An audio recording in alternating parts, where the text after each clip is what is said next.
सवाल जो है मतलब फ़लस्तीन से मुतल्लिक़ है। तो मैंने सारा जो नैरेटिव है, पूरा मुकम्मल नैरेटिव जावेद साहब का तो सुना है, फिर आपकी गुफ्तगूएँ भी सुनी हैं इसमें। और ज़ाहिर-सी बात है आदमी जब इल्म अक़ल की बुनियाद पे चीज़ों को देखता है तो इस नैरेटिव से इत्तेफ़ाक किए बगैर नहीं रह सकता।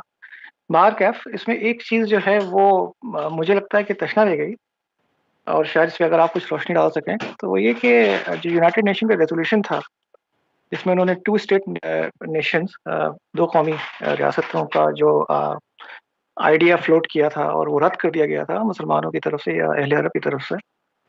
तो अगर ये हो जाता, यानी हाइपोथेटिकल सिचुएशन ही है और इसलिए हमने वो जंग का रास्ता या मुसल्लह जद्दोजहद का रास्ता इख्तियार किया।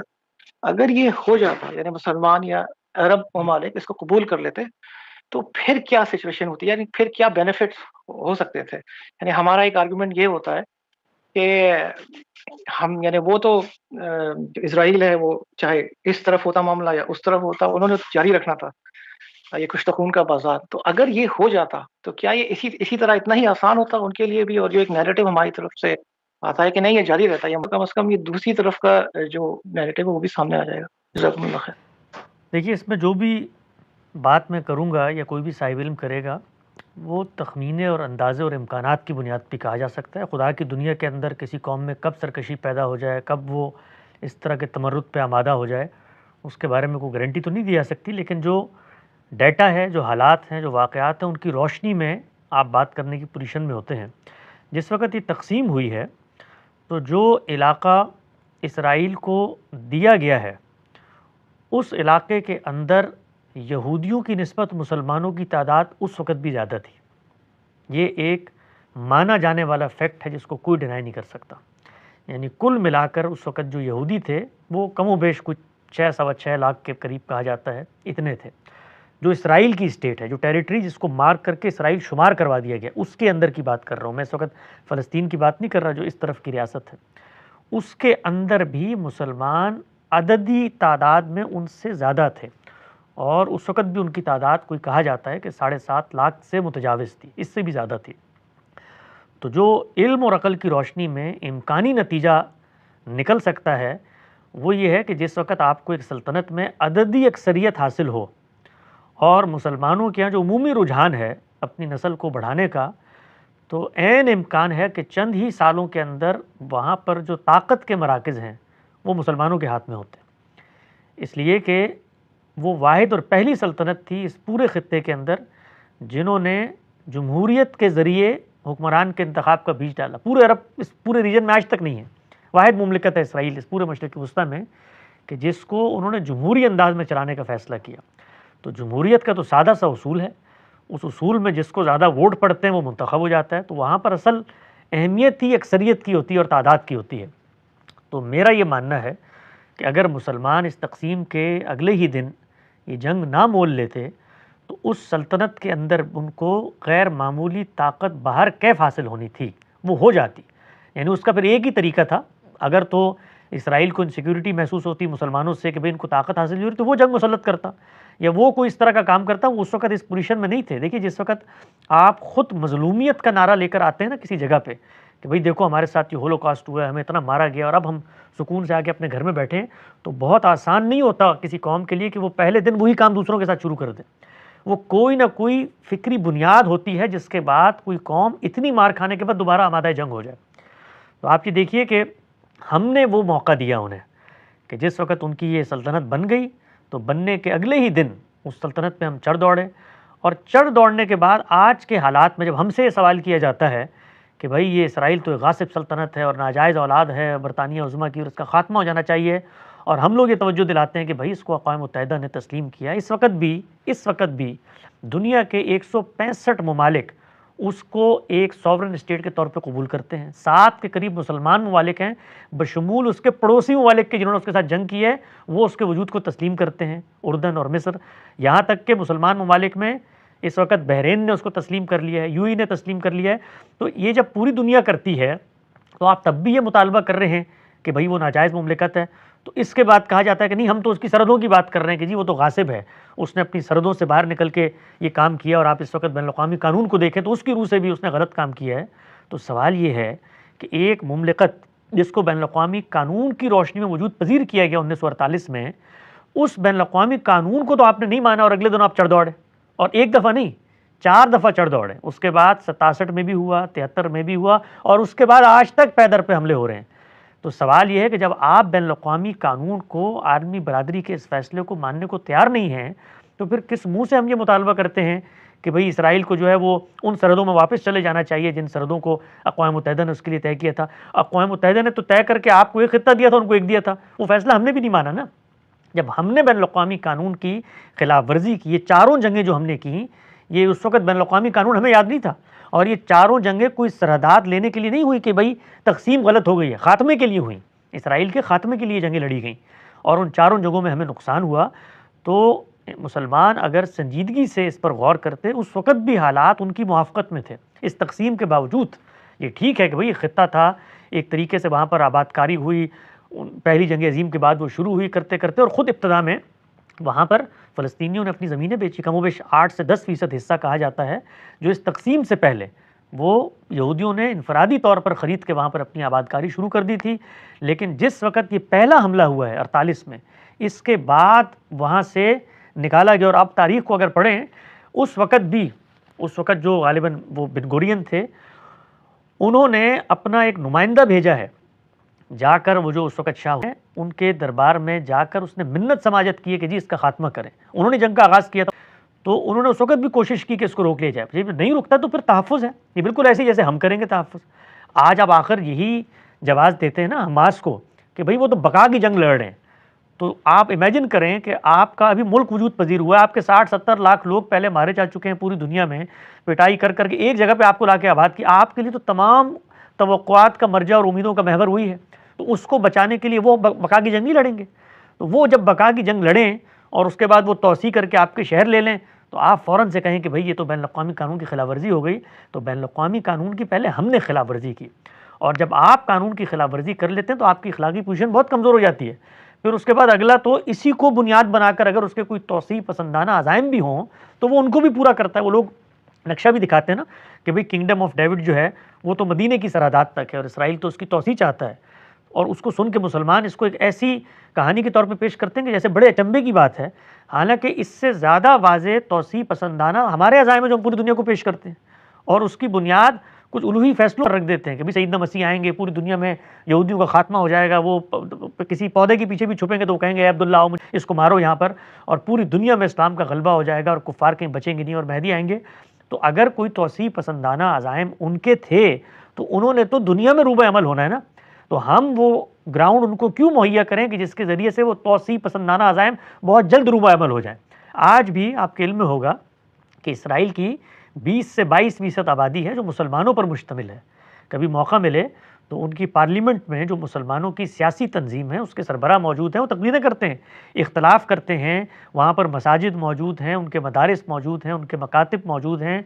वहाँ पर जो मुसलमान रह गए थे इस सब के बावजूद के 48 में जो निकले, उसके बावजूद इस वक्त कोई 20-22 लाख के करीब मुसलमान हैं जो वहाँ पर रहते हैं, उसी मुमलिकत के अंदर रहते हैं। तो सवाल ये है कि अगर उनके पेश नज़र नस्ल कुशी थी, खात्मा था, तो वो जो अपने मुल्क में 20-22 लाख उन्होंने रखे हुए हैं उनका आज तक खात्मा क्यों नहीं हुआ?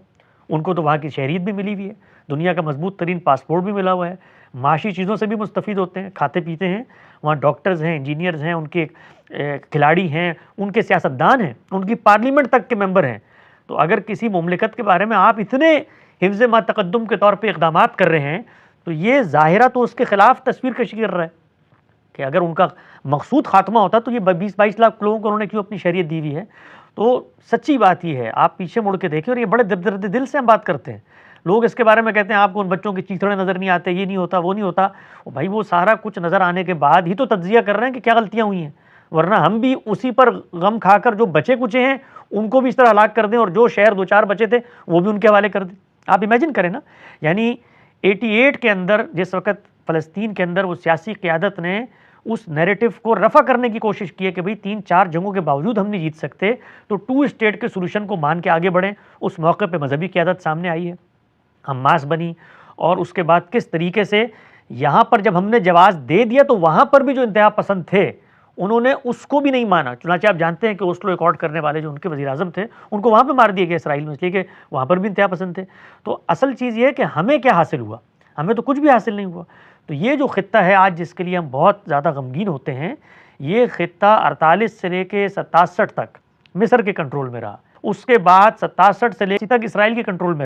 2005-6 में जब ये इलेक्शंस यहाँ पे हुए हैं तो कंट्रोल इनके हवाले कर दिया गया। अब एक शहर आपको अगर मिला है और आपकी वहाँ पे हुकूमत है, तो भाई अपने वहाँ पर कदम जमाओ, अपने जो हिस्सा मिल चुका है उसके ऊपर अल्लाह का शुक्र अदा करो, वहाँ पर कोई तामीर और तरक्की का काम करो।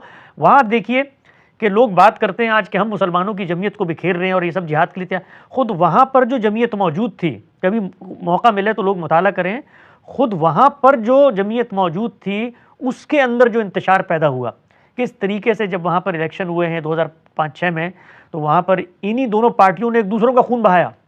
और जो इस वक्त भी सदर हैं वहाँ के, उन्होंने यहाँ पर गज़ा के अंदर जिनकी हुकूमत थी उसको बरतरफ कर दिया, उस वज़ीर आज़म को, और नया वज़ीर आज़म मुकर्रर किया। तो दुनिया के अंदर जमीयत के साथ जो वहाँ पर हुकूमत खुद मुसलमानों को हासिल थी उसको भी नहीं माना एक ग्रुप ने, और वहाँ पर भी एक इंतशार की सूरत हाल पैदा हो गई। और उसके बाद आप पै दर पे हमले करते हैं और हमलों के नतीजे में जब नुकसान होता है तो नुकसान के बाद आप कभी 2000 साल पुरानी कहानी शुरू कर देते हैं कि भाई यहाँ पर तो पहले हम आबाद थे और ये बाहर से। तो मैंने इसी के जवाब में गुज़िश्ता दिनों में गुफ्तगू में कहा, लोगों को बात बड़ी चुभी। मैंने कहा भाई अगर यही मुकदमा है कि पहले आने वाले का हक होता है तो फिर तो हिंदुस्तान में जितने मुसलमान हैं उन सबको यहाँ से हिंदुओं को रुखसत करने की इजाज़त होनी चाहिए कि भाई हमारी मुमलिकत थी, मोहम्मद बिन कासिम हमला आवर हुआ और उसने आकर यहाँ पे मुसलमानों की आबादकारी कर दी, आज तो मुल्क बना के बैठे हुए हो। तो इन उसूलों पे दुनिया चलती है, दुनिया तो हक़ाइक़ पे चलती है। अमली नज़ायर और हकीकतें वो वक्त मनवाता है। तो आप बैनुल-अक़वामी कानून जिसको कहा जाता है, वो बैनुल-अक़वामी कानून भी उन्हीं ताकतों ने बनाया है, अक़वाम मुत्तहिदा भी उन्हीं ताकतों ने वजूद पजीर की है। उनके फैसले तो हम मानते नहीं हैं, और उस कानून की रोशनी में अब इंसाफ का तकाजा कर रहे हैं कि चलो कम से कम 67 वाली सरहदों पे वापस चले जाओ। भाई 67 वाली सरहदों से निकलने पर मजबूर किसने किया उसको? हमने किया। उसके बाद 73 में किसने मजबूर किया? हमने किया। इस वक्त भी लोग कहते हैं बका की जंग, किसने मजबूर किया? हमने किया। तो मुसलमानों का खून बहता है, हर इंसान को दुख होता है, और ये दुख भी बिट्स एंड पीस में नहीं होना चाहिए, दुख सबके लिए होना चाहिए। हूसियों के अंदर 3 लाख की तादाद है, औरतें बच्चे हैं, कभी नाम भी नहीं आता मुसलमानों की ज़ुबान पे उनके लिए, लेकिन एक मौके के ऊपर आप इतने जज्बाती होते हैं और जज्बाती फ़िज़ा में अगलों को जज्बाती करके लड़वा के मरवा के फारिग हो जाते हैं और उसके बाद नौहागरी करते हैं। आप ये देखिएगा कुछ अरसा नहीं गुजरेगा और ये मुतालबा किया जा रहा होगा कि इसराइल 2024 वाली पोजीशन पर चले जाए, मुसलमानों को ये भी काबिल कबूल है। तो मुसलमानों का ये तज्ज़िया गांधी साहब ने भी किया है और हम बतौर तालिब इल्म उनकी बात को दुरुस्त समझते हैं तो बयान भी करते हैं।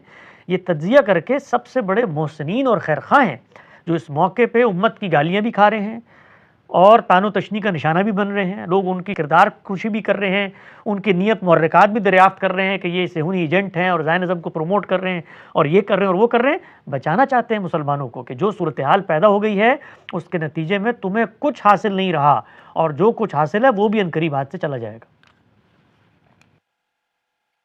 जी, बहुत शुक्रिया आपका, बड़ा तफ़सील से आपने जवाब दिया। असल में इसकी आज के दौर में भी इसकी मिसालें मौजूद हैं, मलेशिया की, सिंगापुर की, कि साइज़ ऑफ द स्टेट इतना मैटर नहीं करता। यानी जैसे ही आपको जो नीम खुद मुख्तारी जिसे जावेद साहब कहते हैं, अगर वो भी मिल जाए और आप अपनी तामीर में लग जाएँ तो आप यानी हालात को बदल सकते हैं। यानी इस मुकाम पर आ सकते हैं कि दुनिया फिर आप पर आसानी से नज़र नहीं डाल सकती। इसी से मुतल्लिक है फिर बहुत इम्पोर्टेंट हो जाता है कि 1948 की हार के बाद जंग में एक बदतरीन शिकस्त हुई, उसके बाद पै दर पै जंगें की गईं। तो आखिर वो मुहर्रिक क्या था जिसकी बिना पे मुसलमानों को ये गलतफ़हमी हुई कि भई जंग ही असल में रास्ता है? वाह! तो जज़ाकम मुसलमानों के अंदर ये जो मामला होता है उसमें जहाँ पर वो अपनी ताकत का जायज़ा लेते हैं, स्ट्रेटजी बनाते हैं उस मकाम पर कि जहाँ पर कुछ क्वेश्चन मार्क्स होते हैं, मुसलमान उसको अपने जज्बा ईमानी से पुर कर लेते हैं। और जो ब्लैंक्स होती हैं उनको इनसे पुर करते हैं कि अगर हमने ये कर लिया तो इसके बाद खुदा की नुसरत भी आ ही जाएगी कहीं ना कहीं। तो अब ये देखिए आपकी ये इस चीज़ का सबक है कि आपने 4 दफ़ा वहाँ पर हमला आवर होकर देख लिया कि खुदा की नुसरत उस तरीके से नहीं आई, तो ये गलतफहमी पैदा होती है। वरना आप ताकत का जायज़ा लें कभी भी तो कोई भी ये नहीं सोचेगा कि भाई ये काम होना चाहिए। शुरू में तो चले वो मुमलिकत अभी बनी थी, उनके अंदर कुछ इनफरादी तौर पे गोरिल्ला ग्रुप्स थे। एक चीज़ जिसको मुसलमान नहीं समझ, दूसरी चीज़ वो ये है कि इसराइल से उनका मुकाबला ही नहीं है जिस चीज़ को वो नहीं समझते। वो आलमी बरादरी से है, दुनिया के फ़ातिहीन से है जिन्होंने उनको वहाँ लाकर बिठाया है। तो जो मजहबी लीडरशिप होती है वो हमेशा फैक्ट्स को करीब की ऐनक से दिखाती है।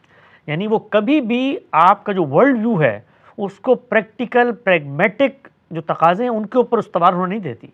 करीब का मनफ़ियत, करीब का फ़ायदा, ये तुम करो, यूँ तुम निकलो, इसके नतीजे में एकदम से ये हो जाएगा, ऐसे दिखाती है। तो उनके यहाँ ना तारीख़ का विज़डम है, ना सियासत का विज़डम है, ना दुनिया किस तरह मामला करती है उसका विज़डम है। चुनांचे अभी देखिए कि सियासी क़यादत बतदरीज 88 तक तो इस नतीजे पे पहुँच गई कि भाई ये जंग तो इसका रास्ता ही नहीं है, और फिर पीएलओ बनी और फिर उसके नतीजे में सारी की सारी मूवमेंट उठी। लेकिन मजहबी क़यादत उस सब के बावजूद आज तक, आप सोचें 2025 में ये जंग छेड़ के इस उम्मीद पे बैठी हुई है कि अभी भी हम जीत जाएंगे। कोई अंदाज़ा ही नहीं है ताकत का, कोई अंदाज़ा नहीं है कि इनके पीछे कौन मुल्क खड़े हुए हैं, कोई अंदाज़ा ही नहीं है कि जंगें लड़ी कैसे जाती हैं। जंगें इस तरह से प्रॉक्सी के तरीके पे देसी मिसाइल बना के, सुरंगें बनाकर, किराए की चीज़ें लेकर, इस तरह जंगें लड़ी जाती हैं। जंगों के लिए सप्लाई लाइन कैसे कायम रहती है, उसमें आपके लिए गिरदोपेश के ममालिक क्या किरदार अदा करते हैं, टेक्नोलॉजी कैसे फैसलाकुन होती है। खुद आप ये देखिए ना कि जो यहाँ पर जंग लड़ी गई 1857 में, उसमें भी बेआईनी ही यही सूरत हाल थी। यानी चंद चीज़ें थी टेक्नोलॉजी की जो फैसलाकुन हो गई। उस ज़माने में ये टेलीग्राम था जिससे वो खबरें पहुंच जाती थी और अंग्रेज़ उसके नतीजे में जंग जीत गए। हालांकि पूरा मुल्क लड़ने के लिए आमादा हो चुका था। इमेजिन करें, पूरा मुल्क, करोड़ों की आबादी थी उस वक्त भी बड़े सगीर की, पूरा दिल्ली लड़ रहा था, लेकिन 5-10 हज़ार फौजों को हराने में कामयाब नहीं हो सका। तो ये दौर जिसके अंदर ये ड्रोन टेक्नोलॉजी और एआई और ये मिसाइल सिस्टम्स और उसके बाद ये आयरन डोम और इस सब में आप बैठे हुए हैं, कहानियाँ सुना रहे हैं। बल्कि मैं तो एक दिलचस्प चीज़ अभी देख रहा था 1-2 दिन पहले, एक आलिम ने बड़ी तंबीह के अंदाज में मुसलमानों को ये कहा कि ये जो तुम जंग की तैयारियां कर रहे हो और मिसाइल बना रहे हो, ये तुम गलत कर रहे हो। कुरान मजीद में तो कहा है घोड़े तैयार रखो। तो इन चक्रों में पड़ने के बजाय क्लैशनकोफें और बंदूकें और ड्रोन, हमें घोड़े तैयार रखने चाहिए, इसलिए कि मदद अल्लाह ताला ने कहा कि घोड़ों के बाद आएगी। तो आप ये देखिए कि जब इंसान आंखें बंद कर लेता है तो उसका नतीजा निकलता है कि वाज़ेह शिकस्त के बाद भी एक नैरेटिव आप बना लेते हैं कि शिकस्त इसलिए नहीं हुई कि हमारी ताकत कम है, शिकस्त इसलिए हुई कि हमने ताकत का हुसूल उस तरीके पे नहीं किया जिस तरीके पे रसूलुल्लाह सल्लल्लाहु अलैहि वसल्लम ने किया था, लिहाजा हमें घोड़े लेने चाहिए। यानी घोड़े लेकर आप एक मुल्क पे हमलावर हों जो एटमी क़ुव्वत है और उनका खात्मा कर दें। तो ये ख्वाब हैं जो मजहबी क़ुव्वतें दिखाती रही हैं, उसके नतीजे में ये सब कुछ हुआ। जी, बहुत-बहुत शुक्रिया। यानी एक जुमले में इस बात को अगर समेटा जाए तो ये है कि वो जज़्बाती मज़हबी बयानिया है, या जब मज़हबी मुहर्रिक है बेसिकली वो, जिसने हक़ाइक़ को यकसर नज़रअंदाज कर दिया और जंग ही को वाहिद रास्ता समझा। जज़ाकमुल्लाह।